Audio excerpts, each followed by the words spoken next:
Here's the thing. You have no idea who you're fucking with. And if you kill me and hang me off a goddamn bridge, guess what happens next? We blow up the fucking bridge. We're the last bear you want to poke, bud, because we have unlimited funds and unlimited connections. We have the same senators, my friend, the same presidents, and we have the same enemies. You and I have the same enemies, and there's nothing that you have that I don't have. Well, I guess now you understand what I mean by roughnecking's dangerous. Just a 2-pack-a-day smoker. In 3 months, you could have had a fucking degree in geology. I don't need a degree. I learned all I need about geology. I don't want to teach the shit. I want to live it. I want to be a landman. Well, for every Monty Miller, there's 100 of me, all right? The difference in you and Monty is Monty didn't quit.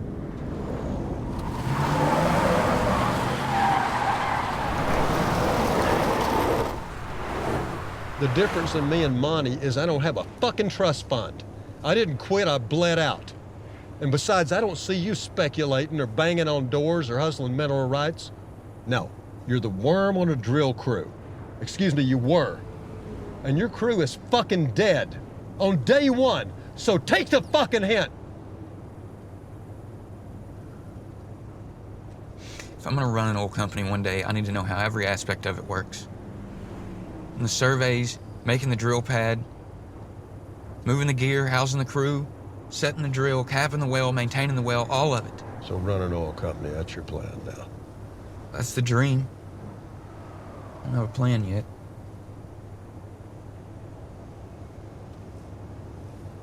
Well, you're closer than most.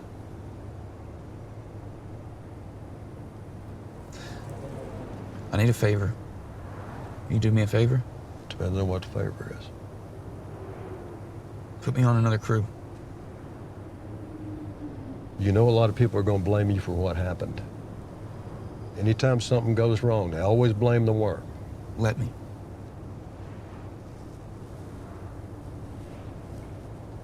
All right, I'll find you a crew. Listen, your sister's in town. You'll run by the house and see her? I'd rather you drive me to the hospital so they can run the catheter back up my dick. Fair enough. You wanna go by the cafe and get a beer? It's 8 in the morning. It's Sunday. What else you got to do? Why not?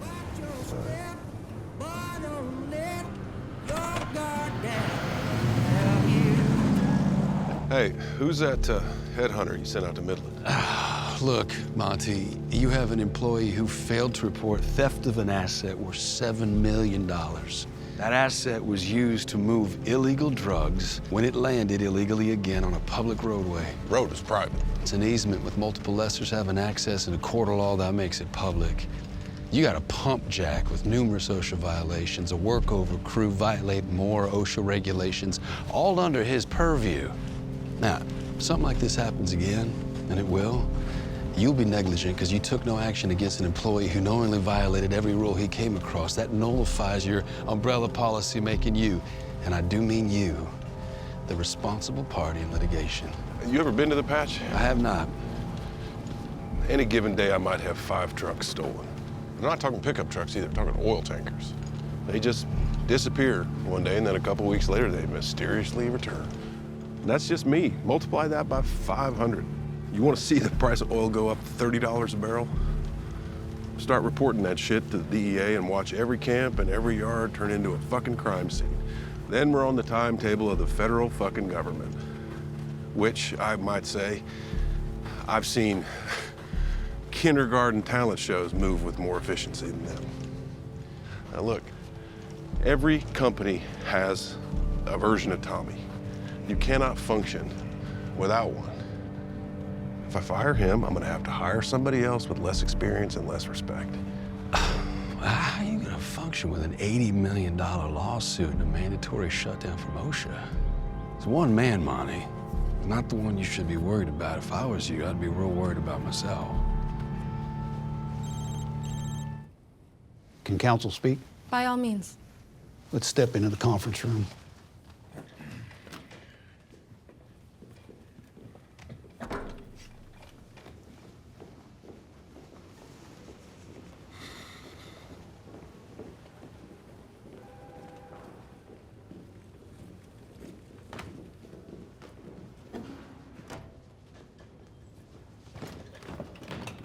Have a seat. I'm fine.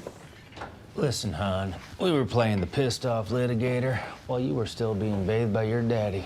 My father died before I was born, defending your right to say offensive and sexist remarks like the ones you just uttered here in front of 6 witnesses, all of whom are attorneys and 3 of whom are women. So if this is how you talk to a woman in front of a court reporter, I wonder what interesting tales they have to tell about those late-night discovery sessions. Let's just take the temperature down a notch. Take the temperature down? We are not the ones who are seeking depositions. Let me point the facts of this case out to you, all right? Your driver used a private road owned and constructed by my client without permission. We had permission. I've seen no such document submitted by counsel. Permission was verbal. Permission from who? Tommy Norris. Would you ask Mr. Norris to come in here, please?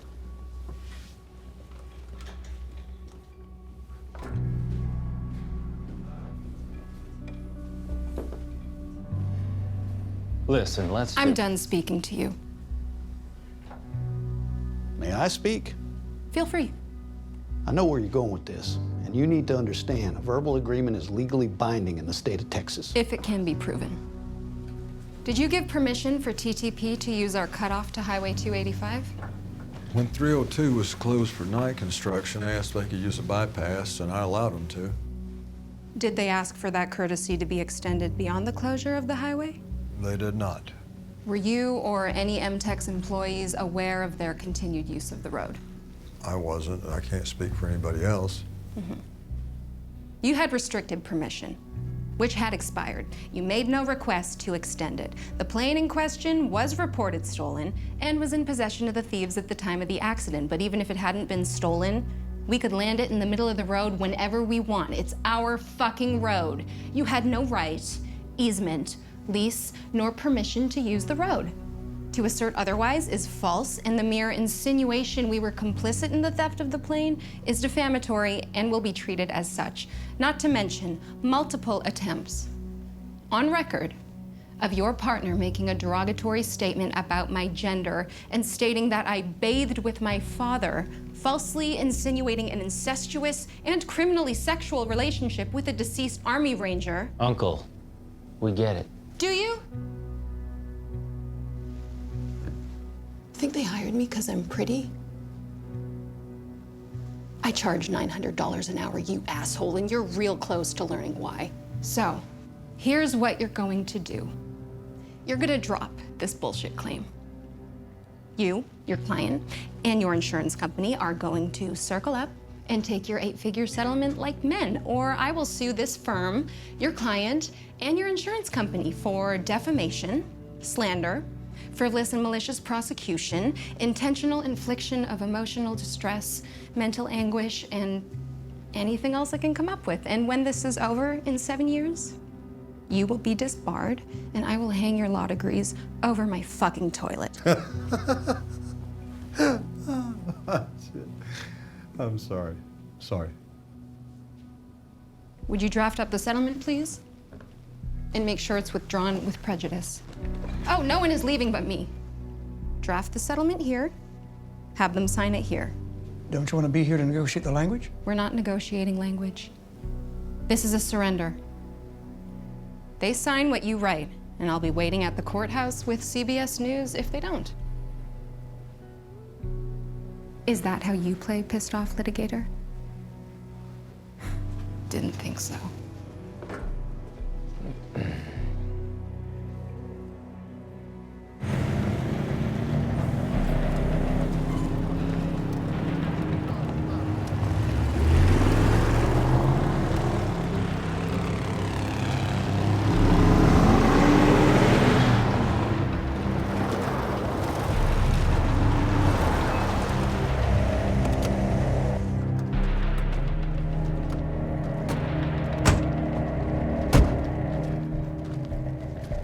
The big man said you don't drill till we're paid back. You think your boss is the big man? You don't have any fucking idea who the big man is, but you're getting close to meeting him. Hey, Flocko with the big fucking mouth. I know a good way to shut it. Yeah? You want some motherfuckers? Huh? I'm just gonna guess you don't do a lot of math.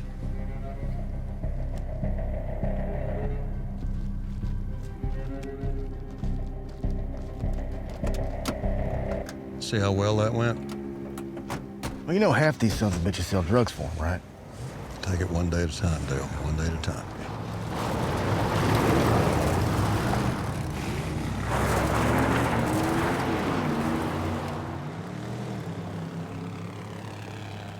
All right, y'all put that shit away and get back to work. This rig ain't gonna build itself. Coward. You see what that old boy did? He walked to the back of the fucking truck. You need to get me some real help out here, Tommy. Some real fucking help. Yes, I'm working on it, all right? God damn. Yes, sir. Hey, listen, you're gonna have a word with your son. About what? About tripling my costs on settling this blowout. Let's have yours, Your Honor. Yeah, fine. Shit. Where are you, Monty? Yeah, I'm just trying to get through another day here, Tommy, all right? Now, your boy quit, and I'm not having him back. Yes, sir. I understand that. I appreciate you giving the opportunity. Great. Well, it only cost me $3 million. Who's this? Well, hi, Cammy. Tommy, we're in the hospital, so he's gonna have to call you back. Actually, you know what? I'll call you back. And if you need something, then you call my cell, not his. Oh, okay. Yes, ma'am. I understand. Sorry. I'll talk to y'all later.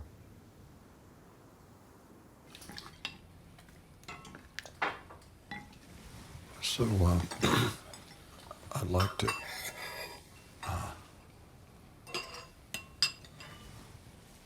Whew.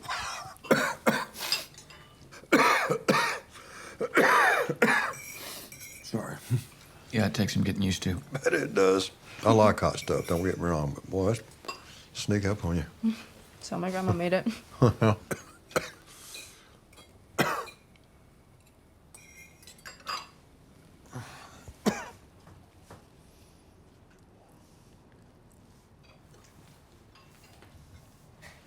So what is this? What are y'all up to? She's scared here alone, and I need somewhere to heal up. No.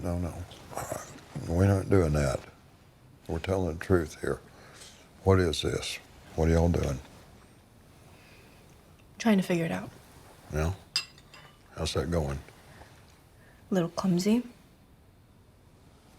I'm not surprised. I know what you think this is. I'm scared. A widow with a baby and no future. And you're right, I am those things.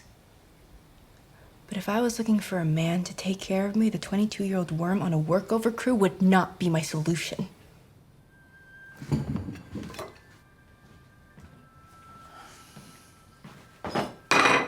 So I don't know what this is. Am I grieving? Am I avoiding it? Or did God show mercy on me and give me another love already? Elvio was funny, kind to me. He bought this house, built a life.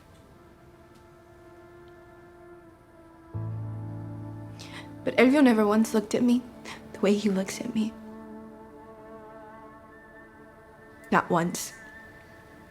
Ever. It's every time he looks. And I like it.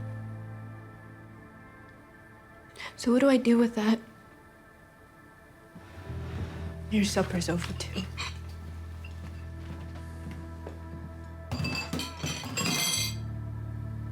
Maybe we fall in love and last 50 years. Maybe next week I realize that I'm just hiding from this thing.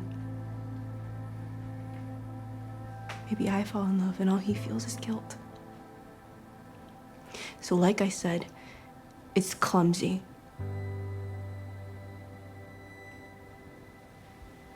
I'm gonna let it be. Thank you for stopping by. Judge me all you want from that truck. But I will not be judged in my own fucking house.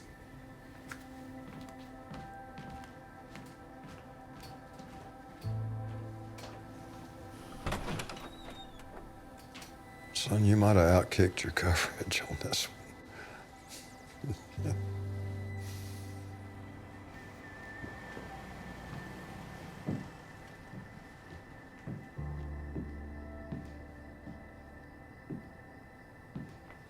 Thank you for the food, hon.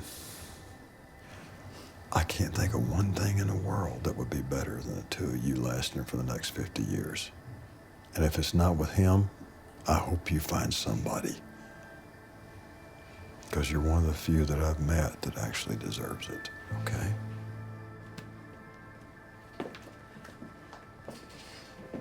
I guess you woke up this morning and decided, I don't want pussy ever again for the rest of my life. You know, from now on, you guys can eat your canned chili and Vienna sausages, and may the Lord have mercy on your colon. I just do it to be nice. That's not true. The fuck it isn't. You expect me to believe that you studied up on how to make this stuff and planned these meals and cooked them up and everything, had time to curl your hair and find your perfect mini skirt and your little apron and everything to be nice? Yeah. No, you did it to be appreciated, honey. And I understand that. And we do appreciate it. I appreciate the cleavage, I appreciate the hair, I appreciate the food, I appreciate all of it, really. What I don't like is the expectation. I mean, if we were in Spain, I'd sit in the fucking sand and eat out of that pan all day long for you. I really would. But I drove 600 miles today, honey, to see my oldest friend stare death in the face. And now my oldest friend is blinking. Do you understand what I mean?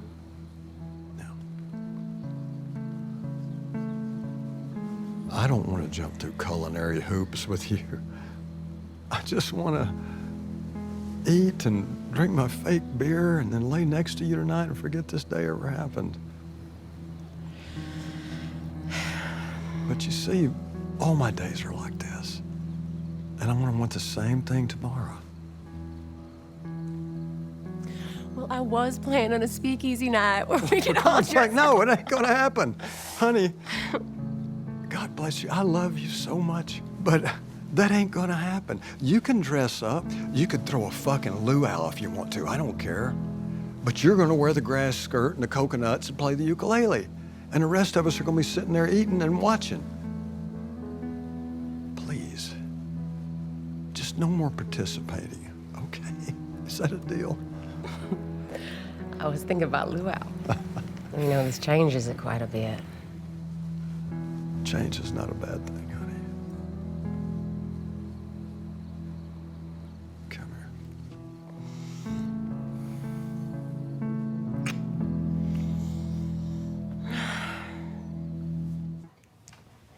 You still studying? Done studying. Now I'm working. I'm not gonna get much done with you standing there, though. Then I'll sit. Jefe, go. That's not what I meant. I know what you meant. You need to learn to focus. So what are you working on? This is the Wolf Camp Shell. It's the richest oil field in the world. We got the Midland Basin here, Delaware Basin further west. But it's true shell, so solid rock, and all the oil's in pockets. You have to drill horizontally or frack it, and drill deep, up to 10,000 feet. Both are very, very expensive. Not many companies can afford the $10 million investment to come up with a dry hole, so all the gray are available leases and mineral rights. They're checkerboarded throughout the basin. Alone, they're not worth the money or the risk, but you cobble them all together, you can sell them. That's what I'm gonna do. I'm gonna take that money and go here. This is Clear Fork Field. Lots of older production. All the wells are vertical and shallow. Lots of little companies that go in and out of business. I'll try to get leases on the existing wells or do farm outs, work over the old wells, increase their production till I have enough money I can drill in Wolf Camp. And then what? Then I move to Fort Worth, find the house of your dreams. You tell me the rest of your dreams, I'll make them come true. If only it were that easy. No, I didn't say it was gonna be easy. I said it's what I'm gonna do. My dad told me a long time ago, You got two choices. You can either get really good at balancing a checkbook or make enough money you don't have to. This is the way. It's a funny thing about this place. Only way out of the patch is the patch. The trick is staying out when you get out. Because when the money comes, it comes fast. Like a gambler at the blackjack table. No matter how much he's up, he can't walk away. He gets addicted to the chase, and that's how you lose it all.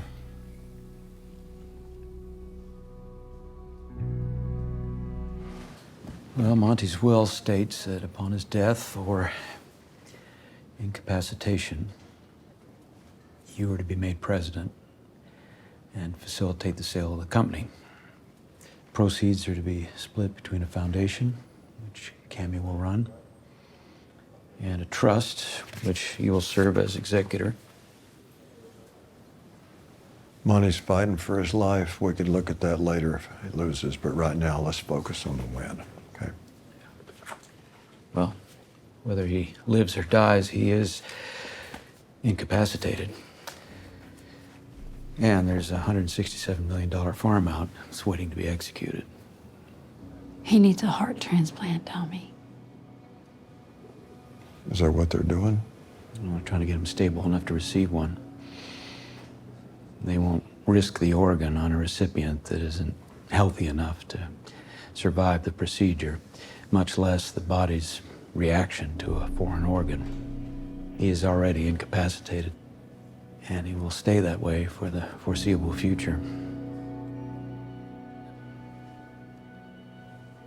Will you accept the position as president of MTEX Oil and the family estate?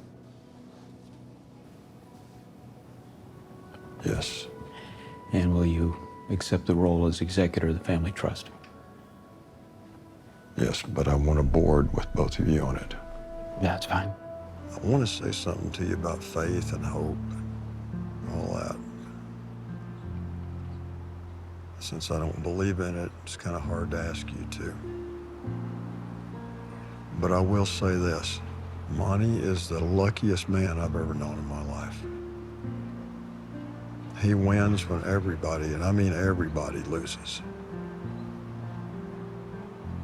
So if I was still a betting man, I'd bet on him pulling through. Still smoking, huh?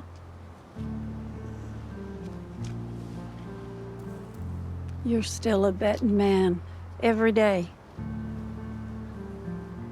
Now go and make a bet for me. Close the farm out, and we roll the dice one last time. Jimenez, you did not understand what I understand, which is that we must coexist. There are times where you lose things, trucks, planes, and there are times I lose things, trucks, planes, merchandise. But that's just business. So,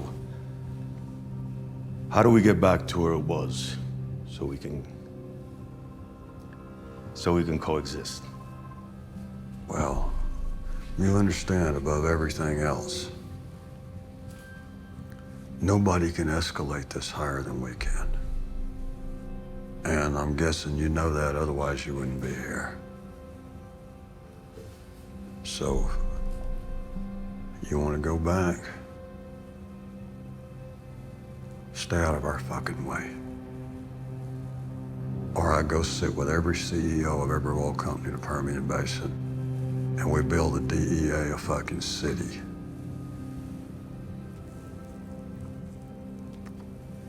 For free.